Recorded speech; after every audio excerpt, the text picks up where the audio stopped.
667 पृष्ठ।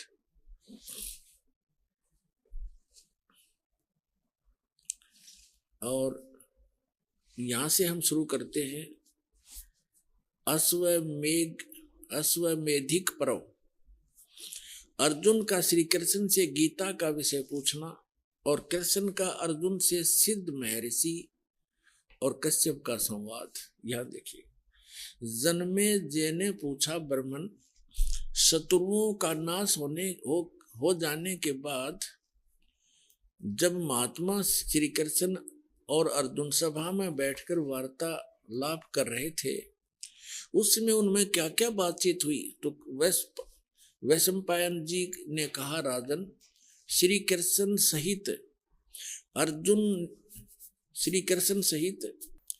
अर्जुन ने जब अपने राज्य पर पूरा अधिकार प्राप्त कर लिया तो वे दिव्य सभा भवन में आनंद के साथ रहने लगे। एक दिन सज्जनों से घिरे हुए वे दोनों मित्र स्वेच्छा से घूमते घूमते सभा मंडप के ऐसे भाग में पहुंचे जो स्वर्ग के समान सुंदर था। पांडुनंदन अर्जुन श्री कृष्ण के साथ रहकर बहुत प्रसन्न थे। उन्होंने एक बार उस रमणीय सभा की ओर दृष्टि डालकर भगवान से ये वचन कहा, देवकी नंदन, जब युद्ध का अवसर उपस्थित था उसमें मुझे आपके माध्यम का ज्ञान और ईश्वरीय स्वरूप का दर्शन हुआ था, किंतु केशव, आपने स्नेहवश पहले मुझे जो ज्ञान का उपदेश किया था वह इस समय बुद्धि के दोष से भूल गया है। उन विषयों को सुनने के लिए बार बार मेरे मन में उत्कंठा होती है। इधर आप जल्दी ही द्वारका जाने वाले हैं, अतः पुनः वह सब विषय मुझे सुना दीजिए। अब कहने का भाव ये है कि अर्जुन कह रहा है कि कृष्ण जी से कि आपने युद्ध के समय जो मुझे गीता वाला ज्ञान बताया था, मैं बुद्धि के दोष से भूल गया, मुझे वही ज्ञान फिर बताओ। अब श्री कृष्ण जी क्या कहते हैं, देखिए, वैशंपायन जी कहते हैं, अर्जुन के ऐसे कहने पर वक्ताओं में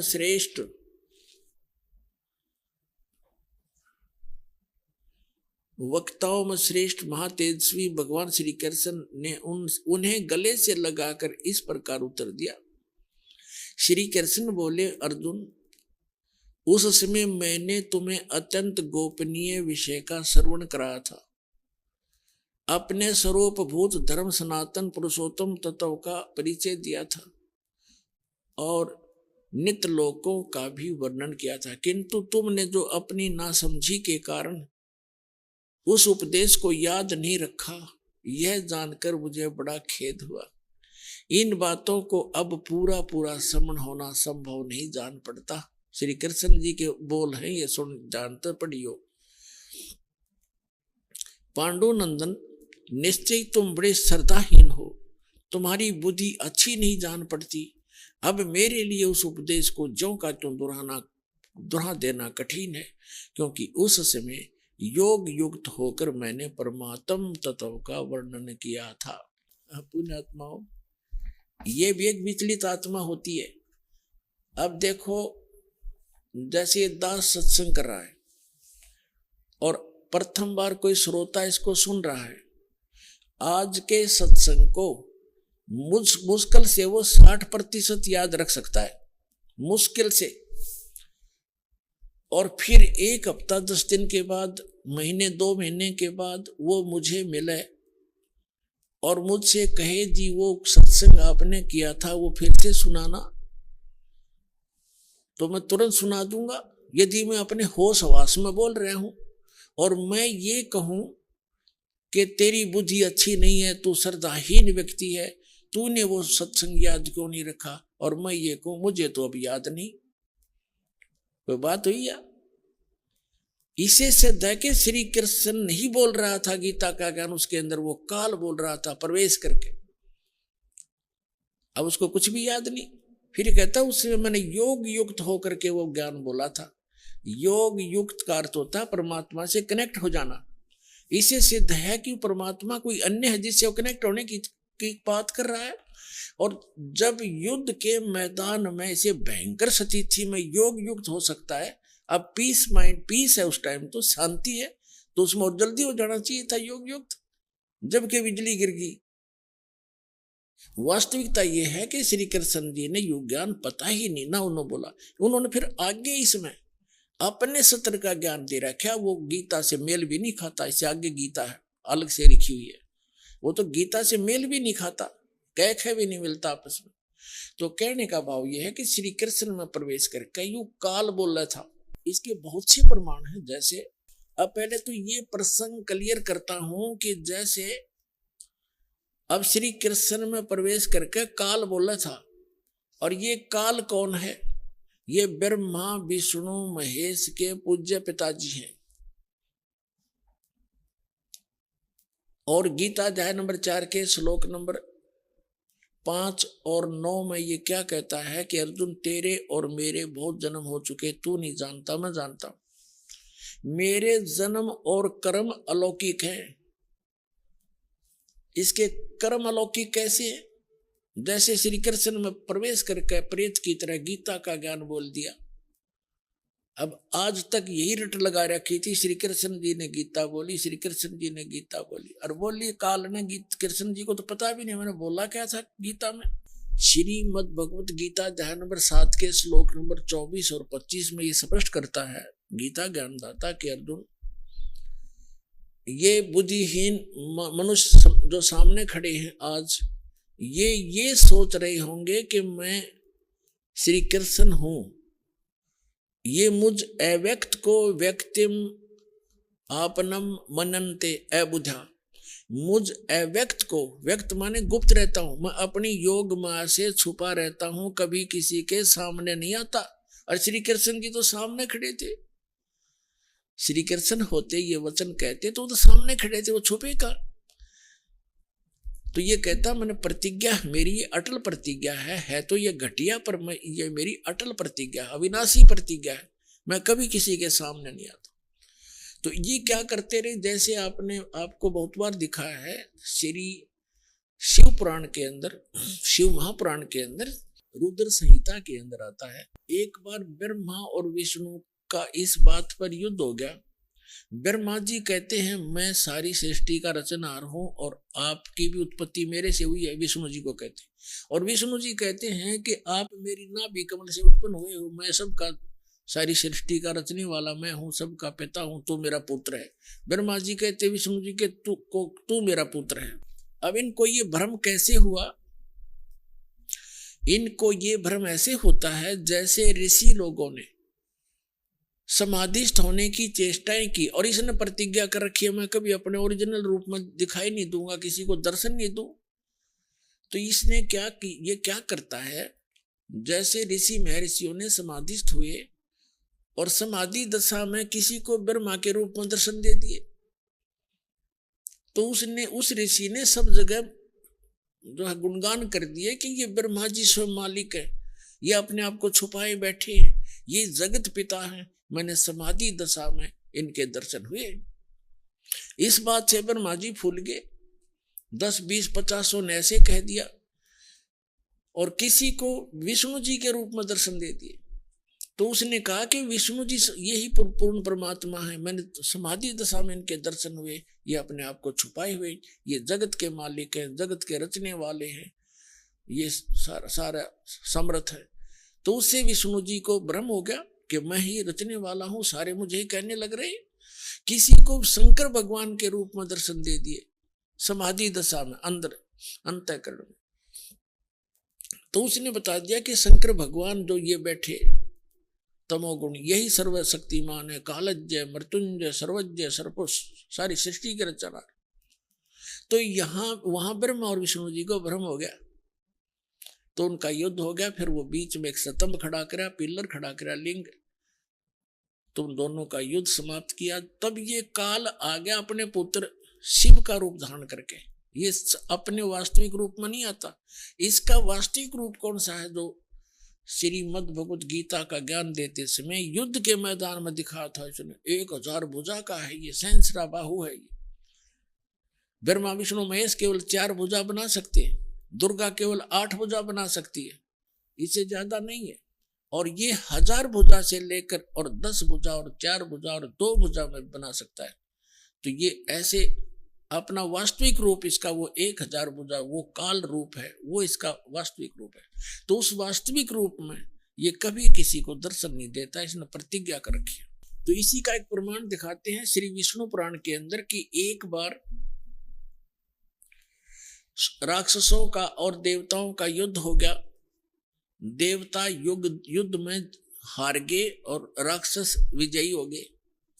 देवता वहां से भागकर समुद्र के किनारे जाकर के तपस्या करने लगे। हे भगवान, हे सच्चिदानंद, हे सर्वशक्तिमान, हे शेषया पर विराजमान होने वाले, वो लगे साधना, वो करने लगे स्तुति। तो विष्णु रूप धारण करके यूं काल आ गया और इसने उनसे कहा कि तुम्हारा जो भी अभिष्ट है, जो तुम्हारे मन में जो तुम्हारे दुख है, वो मैंने जान लिया है और मैं ऐसे ऐसे करूंगा। पढ़ के सुनाता हूं आपको, फिर अच्छा समझ में आएगा।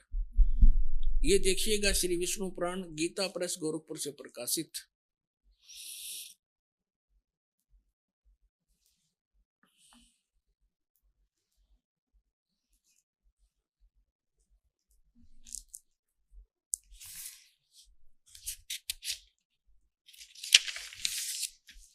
इसके अनुवादक को, कौन है अनुवादक? श्री मुनीलाल गुप्त, श्री मुनीलाल गुप्त। और ये कहाँ से प्रकाशित है, कहाँ से छपी है? ये यहीं से प्रकाशक व मुद्रक है, गीता प्रेस, गोरखपुर, गोविंद भवन कार्यालय, कोलकाता का संस्थान। ये इनके फोन और फैक्स। ये है चतुर्थ अंश और ये 233 पृष्ठ पे हम यहां पढ़ेंगे।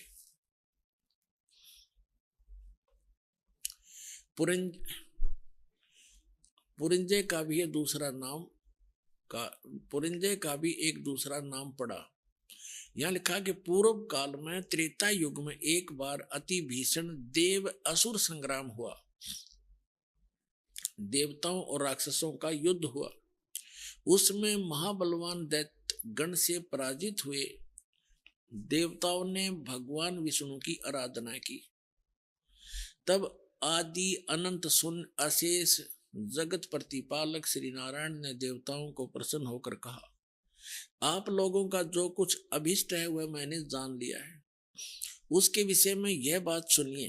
राज ऋषि ससाद का जो पुरंजय नामक पुत्र है, उस अक्षत्रिय श्रेष्ठ के शरीर में मैं अंश मात्र से अवतीर्ण हो गए, यानी कुछ समय के लिए उसमें प्रवेश करूंगा, इस पुरंजय के शरीर में उस होकर उन संपूर्ण दैत्यों का नाश करूंगा।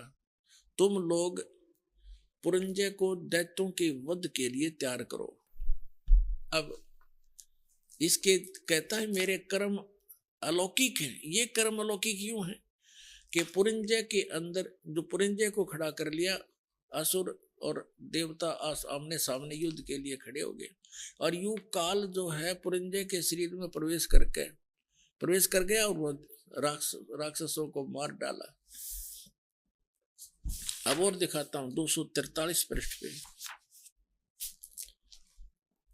ये है चतुर्थ अंश ही चल रहा है, श्री विष्णु पुराण चतुर्थ अंश ही चल रहा है। ये अध्याय 3 का श्री विष्णु पुराण 242 पृष्ठ पे तीसरा अध्याय।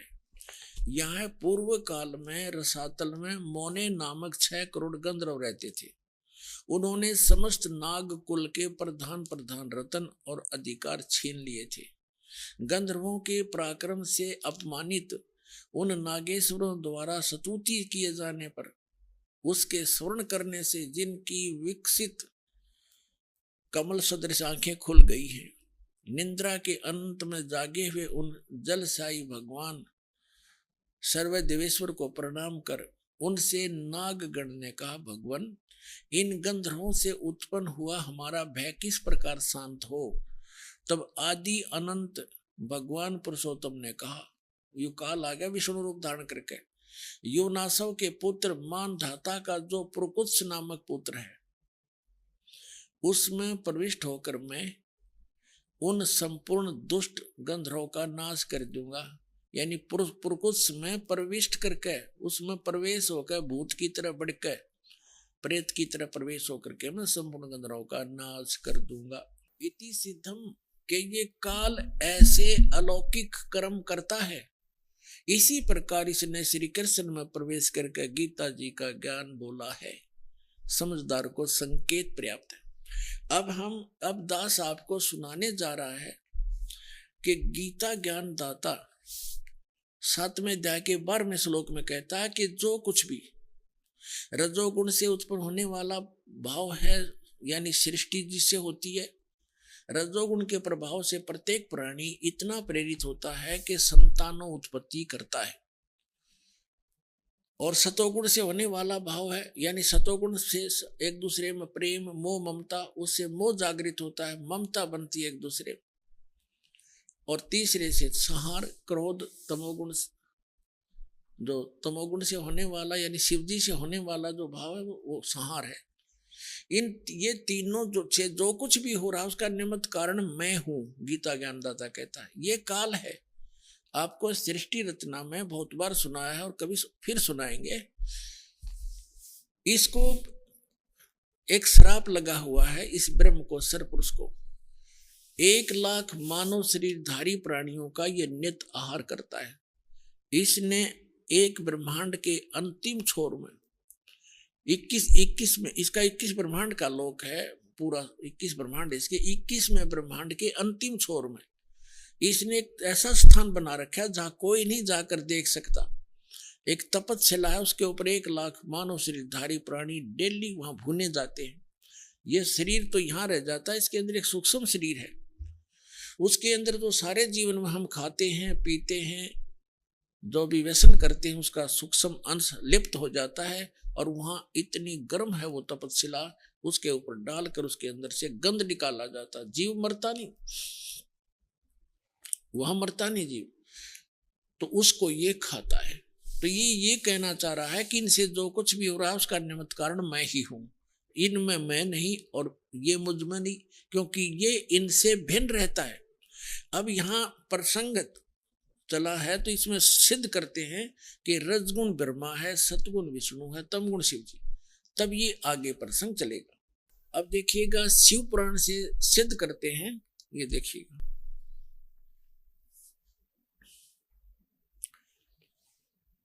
ये गीता प्रेस गोरखपुर से प्रकाशित है।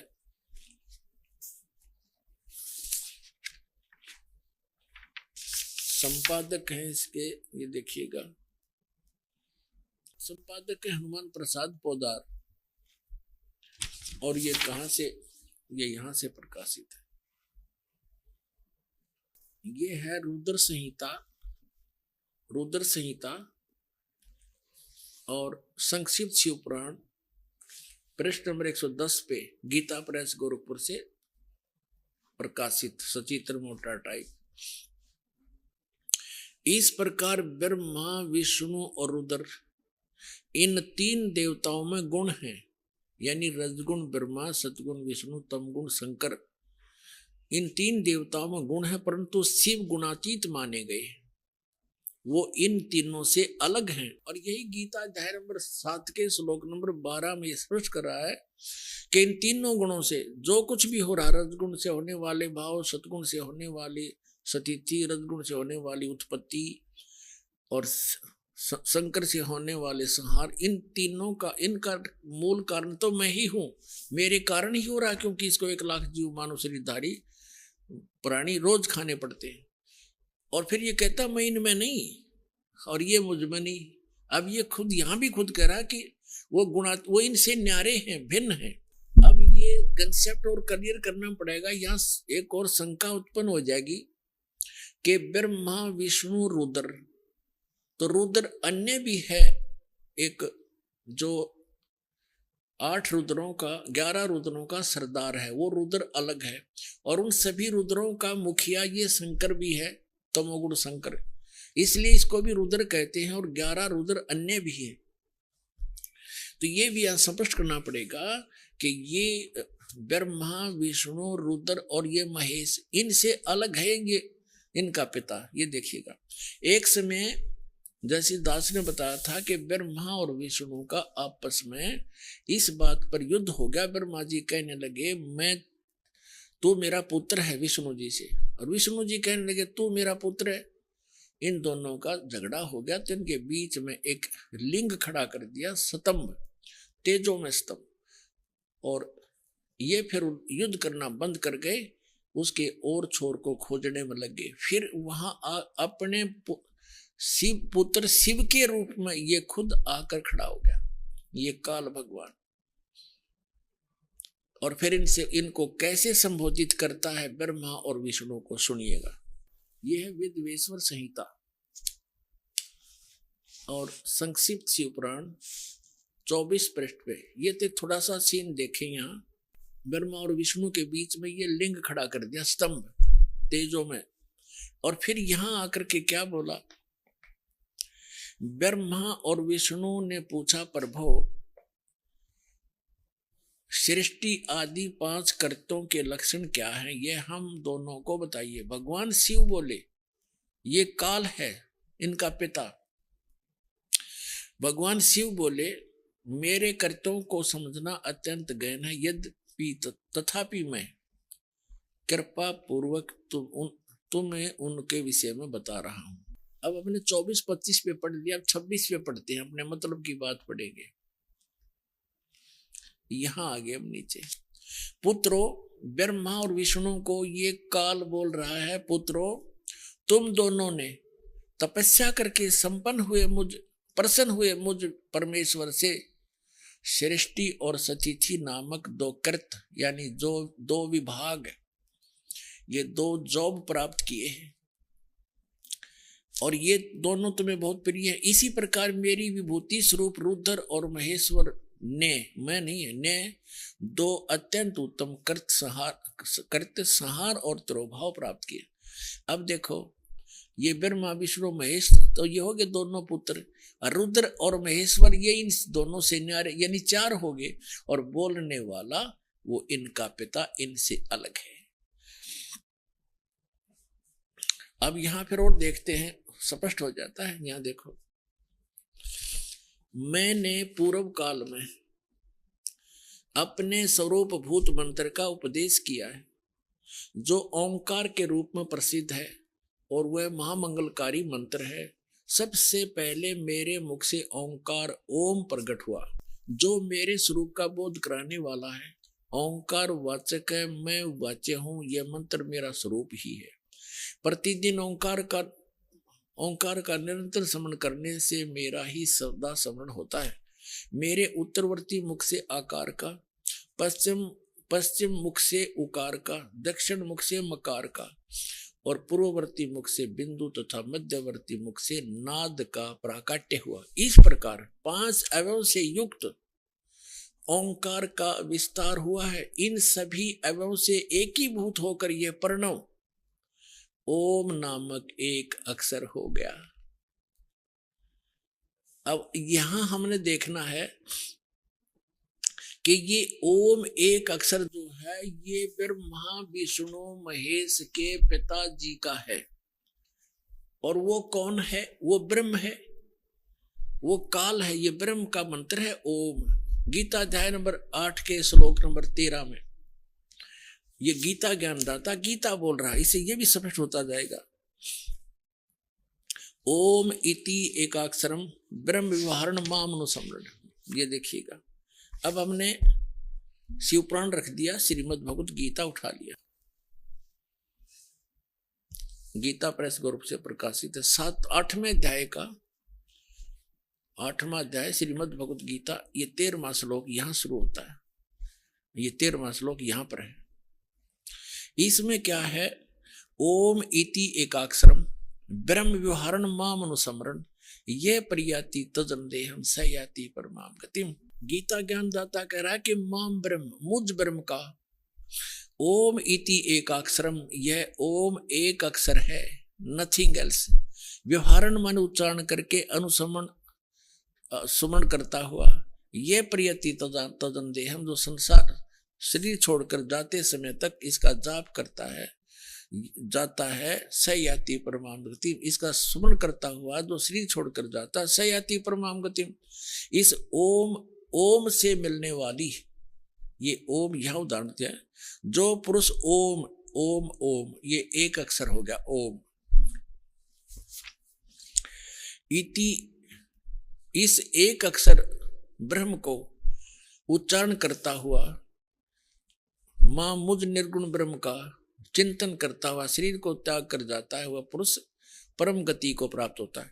अब इसे ये सिद्ध हो गया कि उधर तो श्री शिव पुराण के अंदर, शिव महापुराण में स्पष्ट हो गया कि ये गीता ज्ञान, ये ब्रह्मा विष्णु महेश, रुद्र और महेश से, ब्रह्मा विष्णु महेश से जो पांचवा है वो इनका पिता है, वो शिव पुराण का वह संदेश दे रहा है।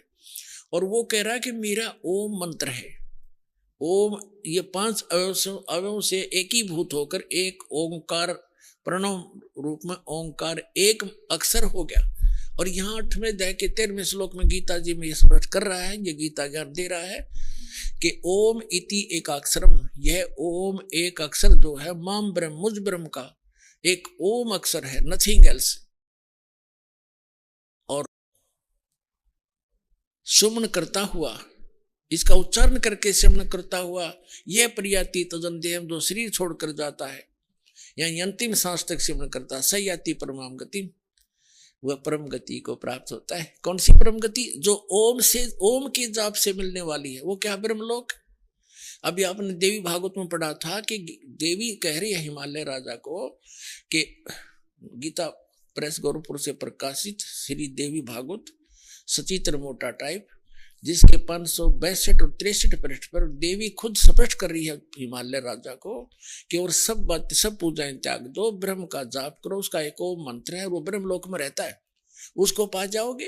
तो ओम के जाप से ब्रह्मलोक प्राप्ति है। गीता अध्याय नंबर 8 के श्लोक नंबर 16 में लिखा है कि ब्रह्मलोक पर्यंत सब पुनरावृत्ति में, वहां गए प्राणी भी जन्म मृत्यु में आते। ये देखिएगा, ये वही श्रीमद् भगवत गीता,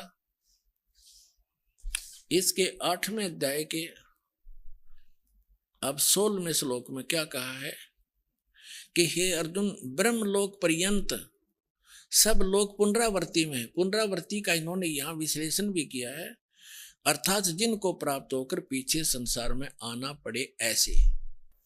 तो इसे सिद्ध हो गया कि इससे भी परम गति नहीं हुई, क्योंकि जन्म मृत्यु है तब तक वो ये जीव सुखी नहीं हो सकता। और गीता अध्याय नंबर 15 के श्लोक नंबर 4 में कहा है कि तत्वदर्शी संत और तत्व ज्ञान की प्राप्ति के उपरांत परमेश्वर के उस परम पद की खोज करनी चाहिए, जहां जाने के बाद साधक फिर लौटकर कभी संसार में नहीं आते। तो अब जो प्रसंग चल रहा है, अब यहां तो जैसे प्रसंग चल रहा है कि हम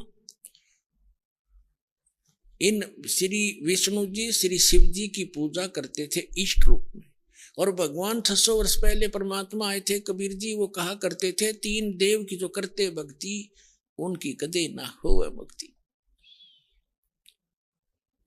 अब देखो, परमात्मा कहा करते ये भगवान नहीं है जिनको तुम पूज रहे हो, ये तुम्हें कोई भी लाभ नहीं दे सकते। अब यही प्रमाण आपको श्री शिव पुराण से करते हैं, ये विष्णु और ब्रह्मा ये भगवान नहीं है, मालिक नहीं है जिनको हम पूजा करते थे।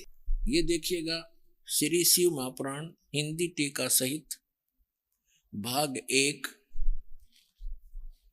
ये कहां से प्रकाशित है? ये है श्री शिव महापुराण विद्या अवरिधि पंडित ज्वाला प्रसाद जी मिश्र कृत हिंदी टीका सहित,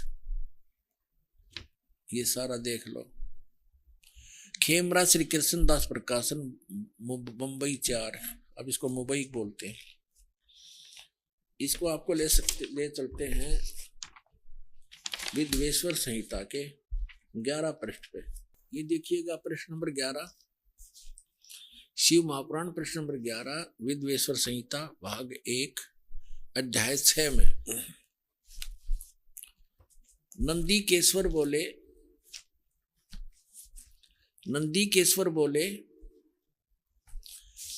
हे योगेंद्र, आगे एक समय विष्णु भगवान शेष शैया पर अपने गरुड़ आदि पार्षदों से संयुक्त लक्ष्मी सहित शयन करते थे, विश्राम कर रहे थे। उस समय ब्रह्म ज्ञानियों में श्रेष्ठ ब्रह्मा जी अपनी इच्छा से वहां आए। सब प्रकार से सुंदर सेज पर शयन करते हुए कमल लोचन भगवान विष्णु से पूछने लगे,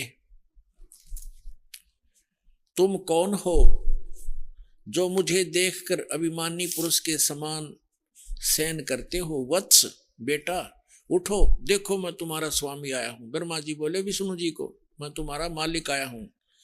आए हुए गुरु को देखकर जो अभिमान करता है उस द्रोही मूढ़ का प्रायश्चित होना उचित है।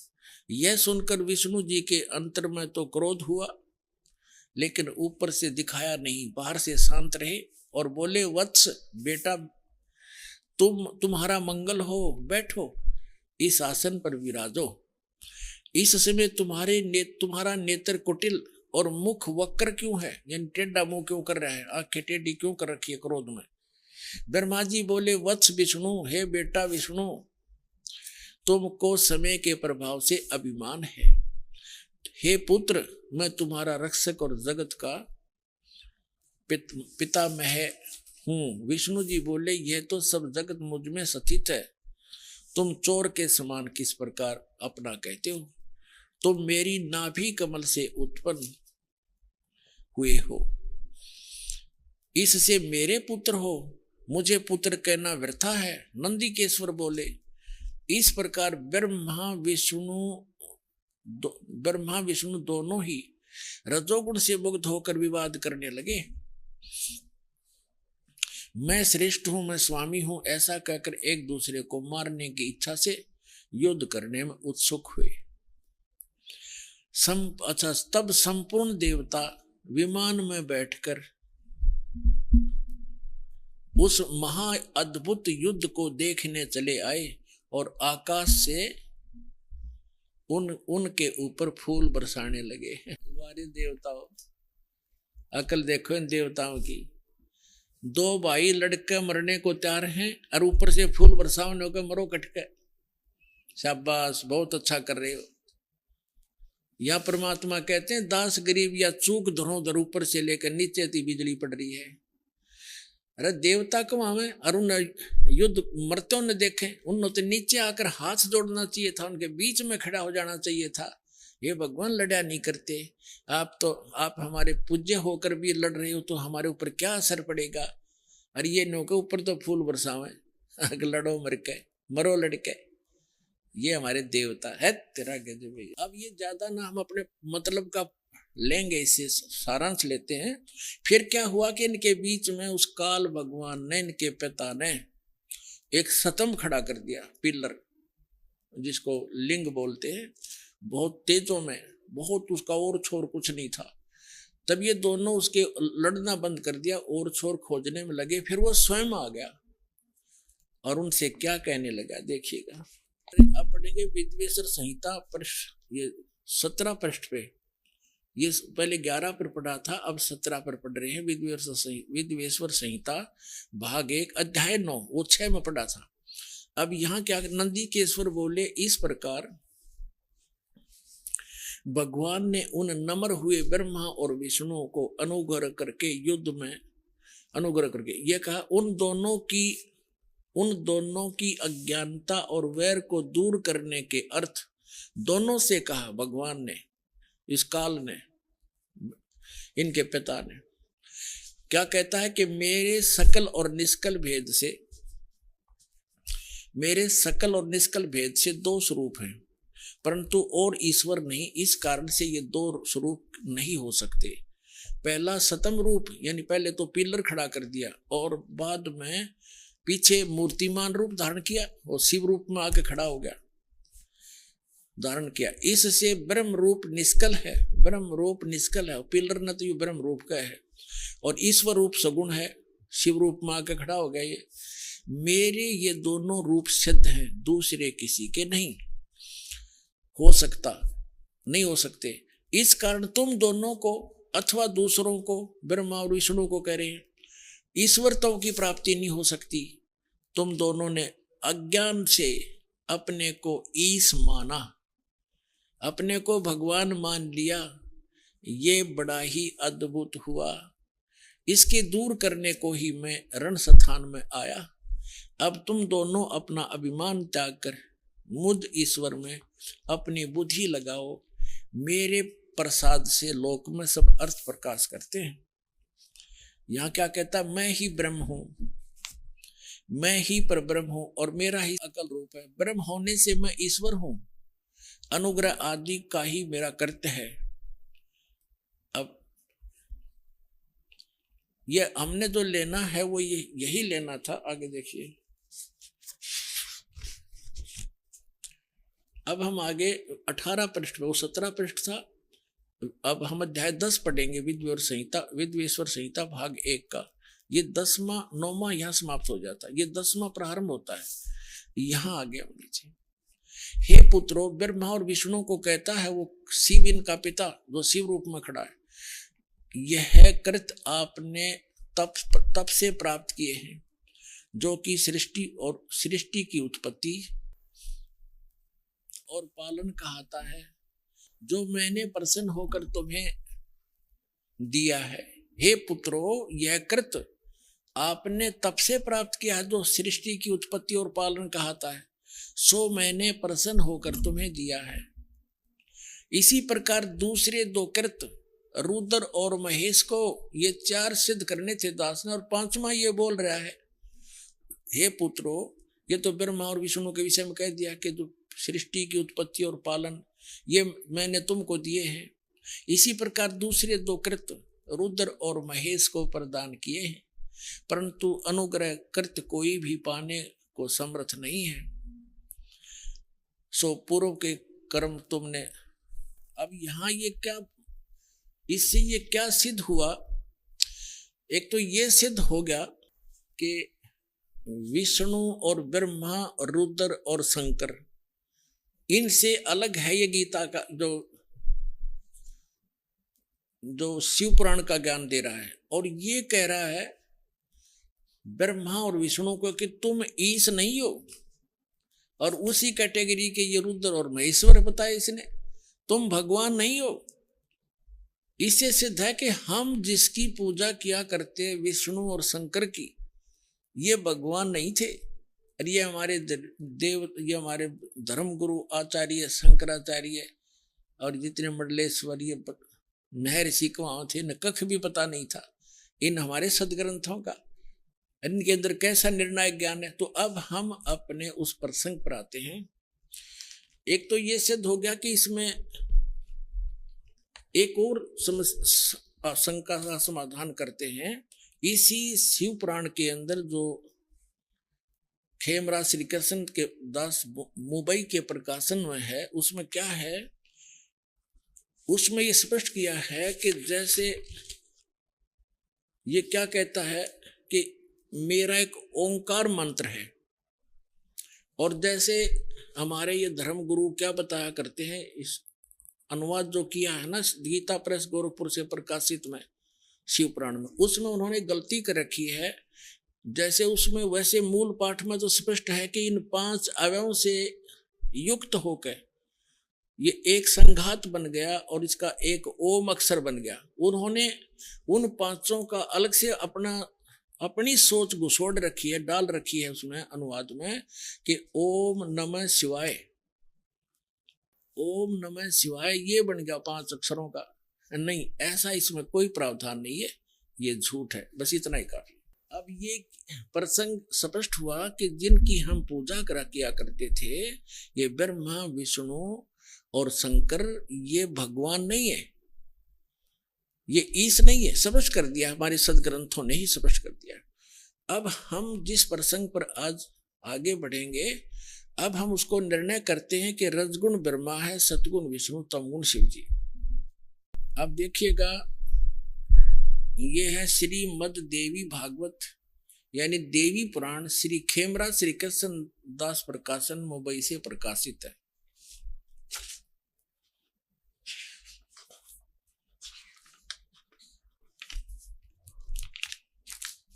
अथ देवी भागवतम सभाष्टिकम समात्यम खेमराज श्री कृष्ण दास प्रकाशन बंबई 4 से प्रकाशित। यहाँ पर तीसरा सकंद प्रारंभ होता है। अथ श्री मद देवी भागवते भाषा टीका युक्ते तृतीय सकंद है प्रारंभते। अब तीसरा सकंद प्रारंभ होता है। हम इसके हम आपको 11 पृष्ठ पे ले चलते हैं। ये 11 पृष्ठ पे 5वां अध्याय, इसमें यहां हम पढ़ेंगे 5वें अध्याय का 8वां श्लोक। हे मात्र, ये 7वां समाप्त हुआ। हे माता, यदि हमारे ऊपर सदा आप दया युक्त हो तो हमको तमोगुण में किस प्रकार प्रदान किया। शंकर भगवान बोल रहे हैं। ब्रह्मा रजोगुण और हरि सतगुण, हरि सतगुण युक्त क्यों किए, युक्त किए, किस प्रकार किए। अब यहां संस्कृत भी पढ़ेंगे हम। ये संस्कृत है, ये हिंदी यहां पर हमने पढ़ी है। ये 8वां श्लोक है। यदि दया धर्मना न सदा अंबिके कथम अहम, यदि दया धर्मना न सदा अंबिके कथम अहम विहित, किस प्रकार मैं बना दिया हे अंबिके, हे माता, तमोगुण और कमल जय, कमल से उत्पन्न होने वाले ब्रह्मा को रजोगुण संभव, रजोगुण क्यों बना दिया। और सुवित किमु सतोगुण हरि, और विष्णु जी को आपने सतोगुण किस प्रकार बनाया, क्यों बनाया। देखो, इस बात से ये हमारे ये देवता भी परिचित हैं कि जो हम कर रहे हैं ये अच्छा नहीं हो रहा। इसलिए तो ये कह रहे हैं कि यदि आप हम पर दया युक्त हो तो हमारे को ऐसा क्यों बना दिया। हमसे एक से ब्रह्मा से निकल रहे उसकी तरंगों से सब प्राणी प्रभावित होते हैं और सृष्टि उत्पत्ति करते हैं, बच्चे पैदा करते हैं। और विष्णु जी से निकल रही तरंगों से एक दूसरे में ममता में फंसे पड़े हैं और मेरे से फिर एकदम संहार होता है। ये ऐसा क्यों हो रहा है। यदि आप हम पर दयालु हो, हमें ऐसे गुणों वाले क्यों बना दिया, मुझे तमोगुण क्यों बना दिया, और शंकर जी को सतोगुण और शिव जी को तमोगुण क्यों बना। इति सिद्धम रजगुण ब्रह्मा सतगुण विष्णु तमगुण शिव जी। तीसरा, एक तो आपको शिव पुराण में बता दिया कि रजगुण ब्रह्मा विष्णु महेश इन तीनों देवताओं में गुण है, और वो शंकर इनसे न्यारा है, वो गुणातीत माना गया। और अब आपको सिद्ध करते हैं मार्कंडेय पुराण में। मार्कंडेय पुराण गीता प्रेस गोरखपुर से प्रकाशित के 123 पृष्ठ पर देखिएगा।